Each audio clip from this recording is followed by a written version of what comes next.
There comes a moment when staying the same becomes more painful than changing. You feel it. You've outgrown the old version of yourself, and yet letting it die terrifies you. We all carry pieces of ourselves that no longer fit the life we want. Old habits, old wounds, old identities we've held onto out of fear. The truth is harsh. You cannot rebuild your life while protecting the very version of you that keeps you stuck. Stoic philosophy teaches that transformation begins in solitude, not in the noise of the world. When you step away from distractions, you finally hear the truth your heart has been whispering for years. You are meant to rise. But first, something inside you must fall. In that quiet space, you confront what's broken, choose who you want to become, and take back authorship of your life. This video will guide you through the truths that help you destroy the old you so the real you can finally emerge. Solitude reveals the truth about you. You cannot rebuild your life until you finally face the parts of yourself you've been avoiding.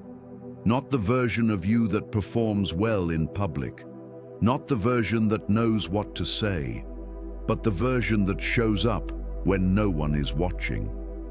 Solitude is not loneliness. It is the environment where truth becomes unavoidable. When the noise of the world fades, there is nothing left to distract you from yourself. No conversations to hide behind. No notifications to numb the discomfort. No roles to play. Only you. This is why most people fear being alone, because solitude strips away illusion. It removes the buffer between who you pretend to be and who you actually are. It forces you to confront the habits you rationalize, the emotions you suppress, and the patterns you repeat without question. The Stoics understood this deeply. They didn't seek solitude to escape life. They sought it to see life clearly. In solitude, you begin to notice how much of your identity was shaped by reaction rather than intention. You act a certain way because it was rewarded. You suppress parts of yourself because they were inconvenient. You adopted beliefs not because they were true, but because they were familiar. When you are constantly surrounded by people, expectations quietly shape your behavior. You adjust your tone. You soften your boundaries. You edit your thoughts before you speak. You become readable, predictable, safe. But when you are alone, the performance ends. There is no audience to impress, no one to disappoint, no one to blame, and that is when the real work begins. In solitude, the lies you've been telling yourself lose their grip. The lie that you don't have time, the lie that you're not ready, the lie that you'll change when circumstances improve.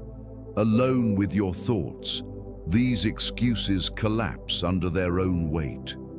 You see how often you choose comfort over responsibility, how often you delay what you know must be done, how often you tolerate what quietly drains you. Solitude exposes patterns you could ignore in company. It shows you emotional triggers you never learned to control. It reveals how easily your mood is influenced by external validation. It highlights relationships that exhaust you and goals you abandoned because they demanded courage. Most importantly, solitude reveals the version of you that no longer belongs in the future you want. That realization hurts. But pain is not the enemy. Pain is information. It shows you where growth is required, where healing is overdue, where letting go is no longer optional. The Stoics taught that you cannot change a life you refuse to examine, and solitude forces examination without negotiation. There is no escape route in silence, no one to distract you from your own responsibility. In solitude, you take accountability in a way the world never demands of you. No excuses, no masks, no applause, just honesty. And once you see yourself clearly, something irreversible happens. You lose the ability to tolerate a life beneath your potential. Solitude is not where you lose yourself. It is where you finally meet yourself. Not the polished version, not the wounded version, but the truthful one. And when you meet yourself honestly, you gain something rare: authority. The authority to decide what stays, the authority to decide what dies, the authority to rebuild with intention, discipline, and dignity. The destruction of the old you does not begin with action. It begins with silence, with the silence you avoided, and the truth that finally sets you free. You must kill your old patterns. Nothing new can grow on top of behaviors that are destroying you. This is the mistake most people make when they try to change. They add, but they don't remove. They add routines, they add goals, they add affirmations, they add plans, but they keep the same patterns, and those patterns quietly sabotage everything. You cannot rebuild your life while still feeding the habits that broke you. You cannot move forward while carrying the reflexes that pull you backward. Stoic philosophy is clear on this point. Destruction must come before creation. Before something stronger can exist, something weaker must be dismantled. Your old patterns are not just bad habits. They are survival strategies that outlived their usefulness. The way you react under stress, the excuses you repeat when discomfort appears, the distractions you reach for when clarity demands action, the people you tolerate because letting go feels harder than staying stuck. These are not random behaviors. They are extensions of an identity you have outgrown. And as long as you keep acting from those reflexes, you keep the old you alive. That is why change feels exhausting for so many people. They are trying to build a new life while secretly protecting the version of themselves that created the old one. Most people do not fail because they lack knowledge. They fail because they negotiate with what needs to be removed. They tell themselves, "I'll cut back. I'll try harder next week. I'll stop eventually. I'll manage it better." But destruction does not respond to negotiation. You cannot bargain with procrastination. You cannot reason with self-doubt. You cannot half-commit your way out of a full-time pattern. The Stoics believed in decisive clarity. If something weakens your discipline, it must go. If something drains your energy, it must be removed. If something keeps you repeating the same cycle, it must be ended. Not gradually, not emotionally, but intentionally. Old patterns survive because they feel familiar. Even when they hurt you, they feel safe. Familiar pain is still predictable pain, and predictability feels less threatening than the unknown. That is why people cling to habits that destroy them, not because they enjoy suffering, but because suffering they recognize feels safer than growth they cannot yet imagine. But there comes a moment when repetition becomes more painful than change. When staying the same costs more than stepping into discomfort. That is the moment transformation becomes possible. Because at that point, you stop asking, "How do I make this easier?" and start asking, "How do I make this stop?" This is where the old you begins to die. Not symbolically, not aesthetically, but structurally. You stop reacting automatically. You stop choosing distraction over responsibility. You stop tolerating behaviors that contradict the future you want. You replace impulse with intention. You begin acting from purpose instead of habit. This is not about willpower, it is about identity. If the life you want requires different behaviors, then the version of you that resists those behaviors cannot come along. It must be released. That release will feel uncomfortable. It will feel unfamiliar. It may even feel like loss. But this is not loss. This is liberation. Because once the old patterns are removed, space appears. Mental space, emotional space, spiritual space. And in that space, a stronger, calmer, more disciplined version of you can finally take shape. You cannot rebuild yourself on a foundation you refuse to tear down. But when you do tear it down, deliberately and without apology, you give yourself something most people never experience: a clean beginning. The new self requires discomfort. Growth begins the moment comfort ends. This is where most people misunderstand transformation. They believe change should feel empowering from the start, motivating, energizing, comfortable. But comfort is exactly what created the version of you that feels stuck. The Stoics understood a truth most people avoid. The self that stays comfortable cannot evolve. Discomfort is not a sign that something is wrong. It is a signal that something is changing. Your old self was built in comfort, in familiar routines, in predictable reactions, in choices that protected your ego instead of expanding your capacity. Comfort taught you how to avoid difficulty, how to delay responsibility, how to retreat when resistance appeared. And that is why comfort cannot take you where you want to go. Discomfort is the birthplace of your new identity. It forces you to confront limits you once accepted as permanent. It exposes weakness, not to shame you, but to strengthen you. It places pressure on your character, and pressure reveals structure. The Stoics did not avoid hardship. They practiced it.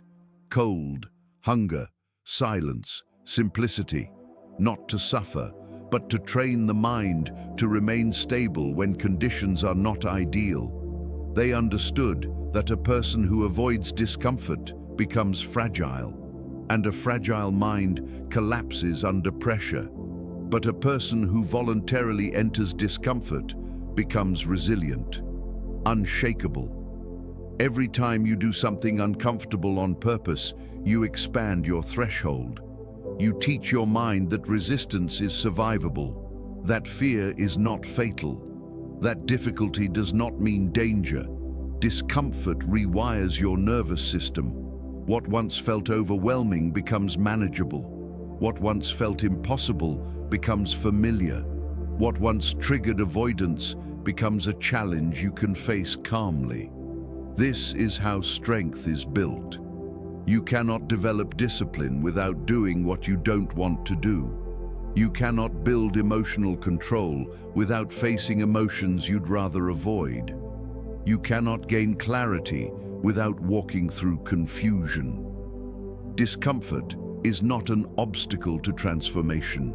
It is the mechanism.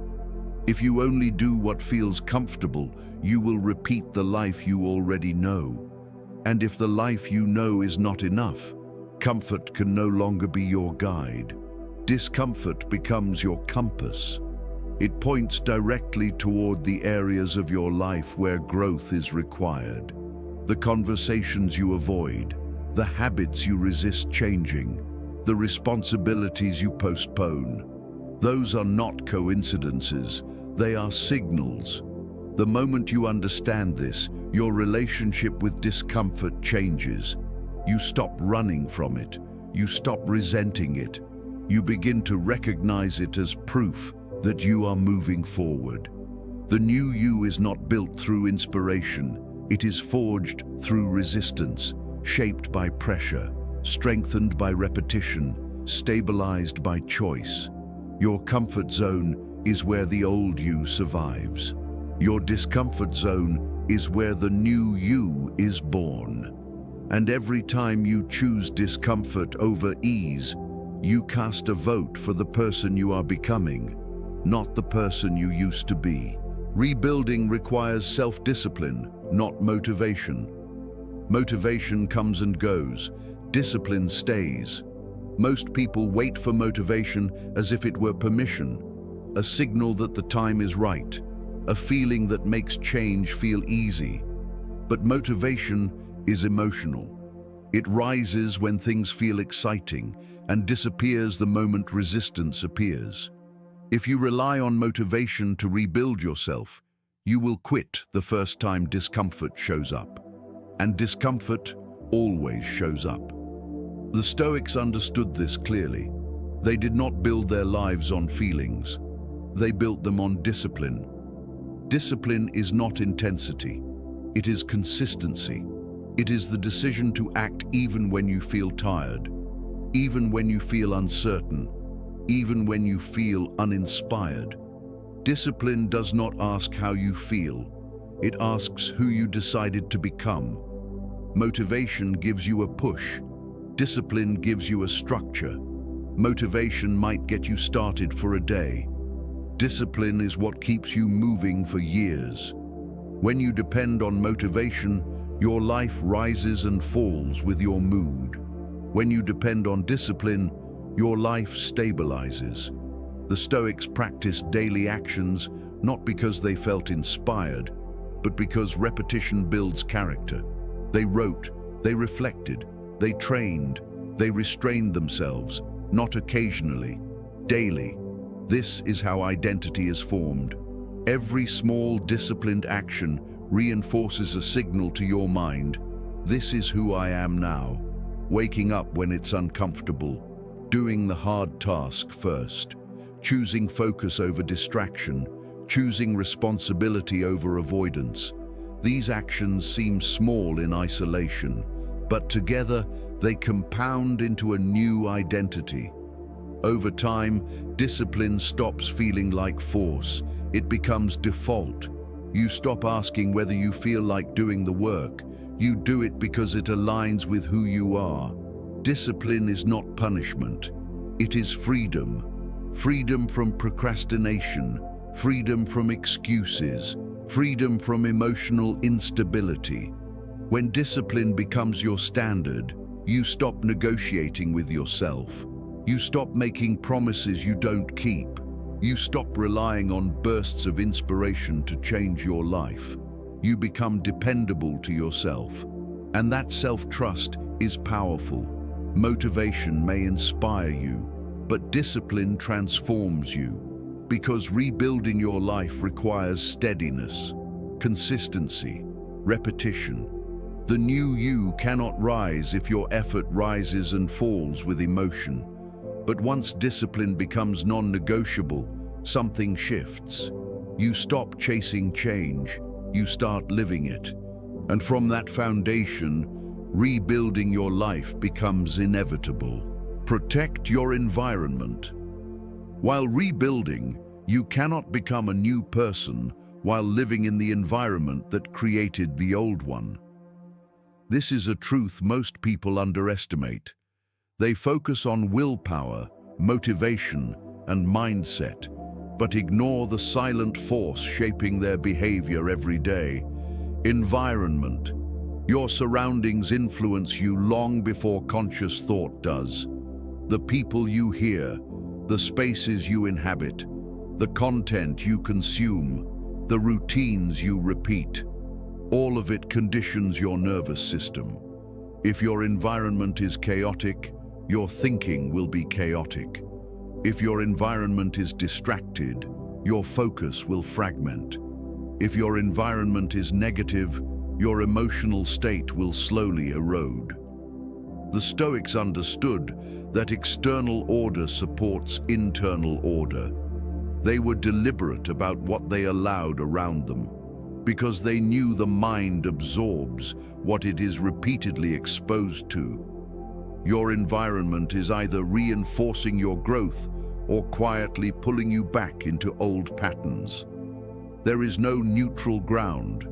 When you are trying to rebuild yourself, every detail matters. The voices you listen to become the beliefs you adopt. The behavior you witness becomes behavior you normalize. The emotional tone around you becomes the emotional tone within you. If you surround yourself with distraction, discipline becomes harder. If you surround yourself with complacency, ambition weakens. If you surround yourself with people who settle, settling starts to feel reasonable. This is not because you are weak.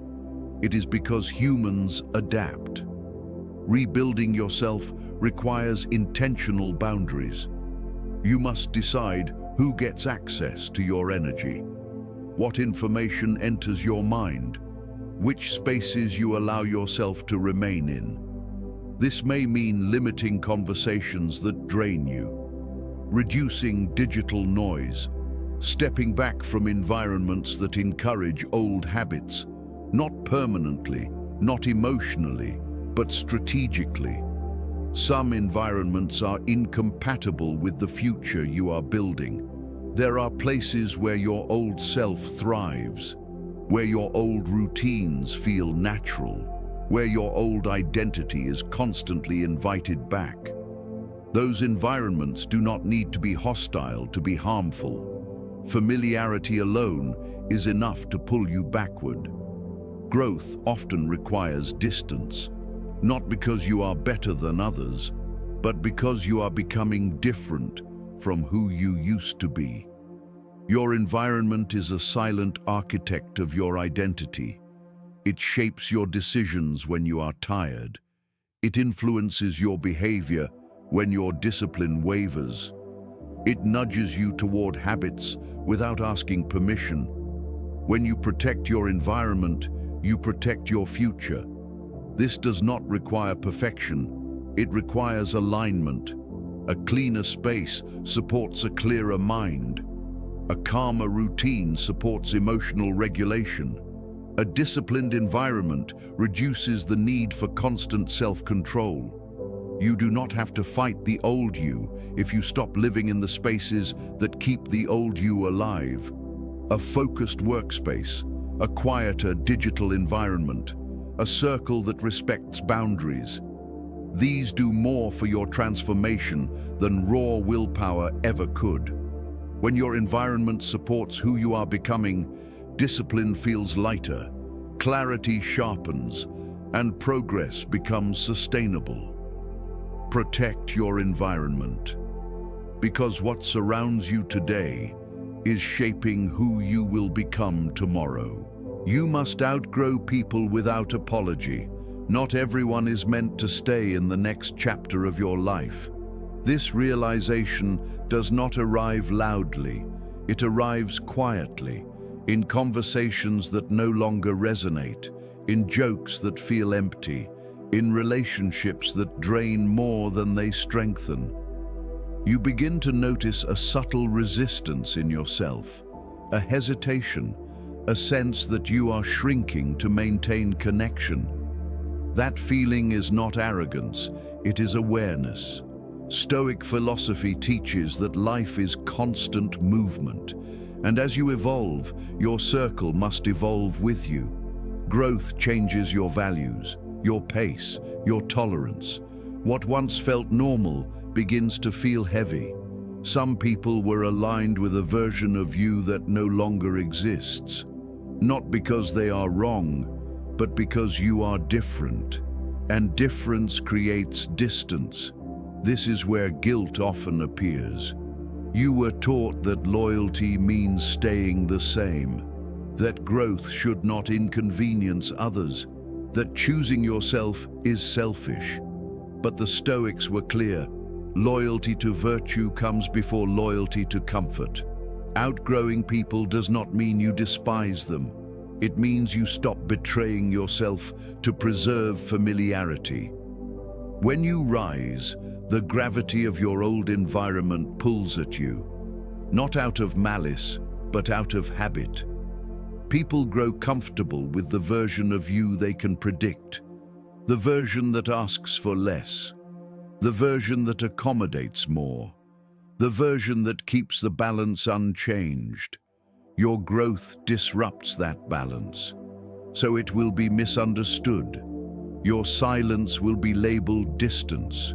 Your boundaries will be called rejection. Your discipline will be mistaken for arrogance. But clarity does not require consensus.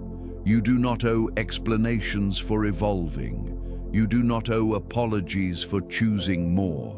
Some people are attached to your limitations because your limitations made them feel secure. When you stop tolerating what you once accepted, you expose dynamics built on imbalance. That exposure is uncomfortable, but stagnation is worse. Outgrowing people is one of the most painful acts of self-respect because it forces you to stand alone for a while. And solitude tests conviction. But the Stoics taught that it is better to walk alone with integrity than to stay surrounded by those who pull you backward. You are not abandoning people. You are returning to yourself. You are not rejecting connection. You are rejecting cycles that no longer serve your future. And you do not need to announce this shift. Distance can be quiet. Boundaries can be silent. Growth does not need permission. Those meant for your future will grow with you, not resent your elevation. They will respect your discipline, honor your boundaries, and meet you where you are going. Letting go is not cruelty, it is clarity. Release without bitterness. Walk away with dignity, but never shrink again to preserve someone else's comfort. Your future requires a different version of you, and that version cannot carry the weight of relationships rooted in the past. Outgrowing people is not loss, it is preparation. Rebirth is a daily choice, not a one-time event. You do not transform once, you transform daily. This is where most people misunderstand change. They wait for a moment, a breakthrough, a crisis, a surge of motivation, as if rebirth happens in a single decision. But real transformation is quieter than that. The Stoics understood that character is not built in moments of intensity. It is built in repetition. The old you does not disappear overnight. It fades as you stop feeding it. Every time you resist an old habit, its grip weakens. Every time you choose discipline over impulse, the future gains ground. Every time you act with clarity instead of avoidance, the new identity strengthens. Rebirth is not dramatic. It is deliberate. It happens in ordinary moments, when no one is watching, when there is no applause, when the choice feels small, waking up when comfort tells you to stay, doing the work when excuses are available, speaking with integrity when silence would be easier, choosing restraint when reaction is tempting. These moments seem insignificant. They are not. They are the foundation. Most people fail to change because they treat rebirth as an event instead of a practice. They act differently for a week, then return to old patterns. They confuse intention with consistency. But identity is shaped by what you do most often, not what you do occasionally. The Stoics taught urgency, not panic, but awareness. Marcus Aurelius wrote that you could leave life at any moment, and that truth should sharpen your actions, not paralyze them. Rebirth becomes real the moment you stop postponing who you intend to be. There is no perfect time. There is no final preparation.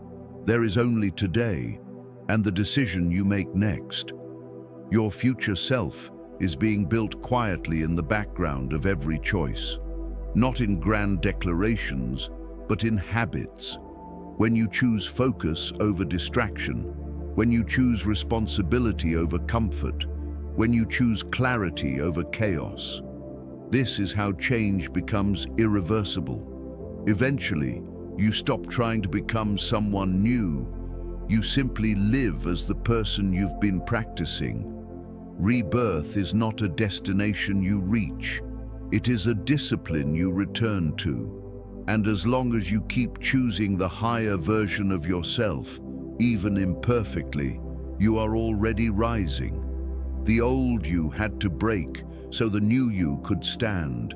Every moment of solitude, every boundary, every act of discipline, every uncomfortable choice was part of that process. Rebuilding yourself is not about becoming someone else.